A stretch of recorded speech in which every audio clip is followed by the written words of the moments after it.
بسم الله الرحمن الرحيم. الحمد لله رب العالمين، والصلاة والسلام على أسعد النبيين وأشرف المرسلين نبينا محمد صلى الله وسلم وبارك عليه وعلى آله وصحبه ومن تبعهم بإحسان إلى يوم الدين، وبعد. السلام عليكم ورحمة الله وبركاته.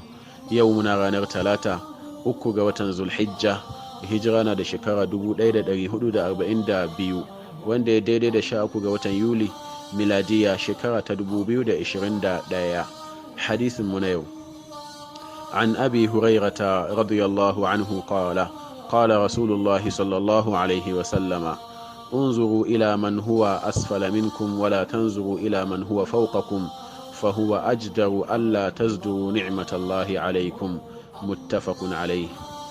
hadisin mu ne an karbo shi daga babban sahabi Abu Huraira Abdurrahman bin Sakhar, yarda Allah ya tabbata a gare shi da shi da sauran sahabbai na manzon Allah sallallahu alaihi wa sallam gabaki da. Wannan babban sahabi Abu Huraira shine rawaito yace manzon Allah tsira da amincin Allah su kara tabbata a gare shi yace, unzuru ila man huwa asfala minkum wala tanzuru ila man huwa fawqakum, ku zanki yin duba zuwa ga wanda suke kasa gare ku, kada ku zanki yin duba zuwa ga wanda suke sama gare ku, ma'ana a cikin ni'imomi na duniya kala kala. fa huwa ajdaru alla tazduru ni'matallahi alaikum, wannan shi zai sa ba za ku rena ainihin ni'imar Allah subhanahu wata'ala da yayi akan ku ba. ma'anar hadisin kenan takeice Allah subhanahu wata'ala ya fahimtar da mu. kenan uwa a cikin wannan hadisi manzon Allah sallallahu alaihi wasallam yana ba mu umarnin cewa mu zanki yin duba zuwa ga wanda muka fi a cikin ni'imomi kala kala na duniya, sawa'un lafiyar gangan jiki ne, ni'ima ce ta ainihin kuɗi da sauran ni'imomi kala-kala wanda ake iya mora a ainihin a duniya. to ko da wani lokaci mu zanki yin duba zuwa ga wanda muka fi, wannan shi zai sa ba za mu raina ni'imar Allah subhanahu wata'ala akan mu ba.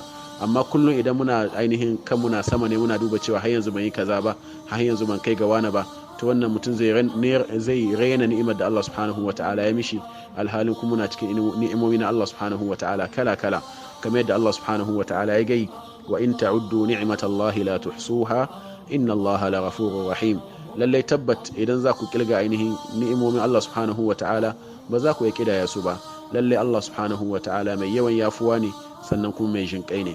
kina yan uwa, ko da wani lokaci mu kasance masu godiya zuwa ga Allah subhanahu wata'ala, mu zanki yin duba zuwa ga wanda muka fi. idan akwai abin da zamu iya taimaka musu, mu dafa musu, amma kada ya kasance ko da wani lokaci muna duba sama, har yanzu ban kai kaza ba, wannan zamu raina ni'imar Allah subhanahu wata'ala ne, wannan kuma ba a san shiga musulmi. wannan kenan. Allah subhanahu wata'ala ya fahimtar da mu, Allah ya samu daga cikin bayin shi nagari wanda suke sauraron magana tare da aiki da mafi kyau daga ciki. inda muka yi daidai Allah subhanahu wata'ala ya karba daga gare mu, inda muka yi kuskure Allah subhanahu wata'ala ya yafe mana. marigaya daga cikin musulmai Allah subhanahu wata'ala ya yafe musu, Allah ya ji kansu, Allah ya sa sun huta. mu da muka yi saura Allah subhanahu wata'ala ya raya mu rayuwa ta musulunci, Allah ya kashe muna masu imani, Allah ya sa mutuwa ta zama hutu a gare mu.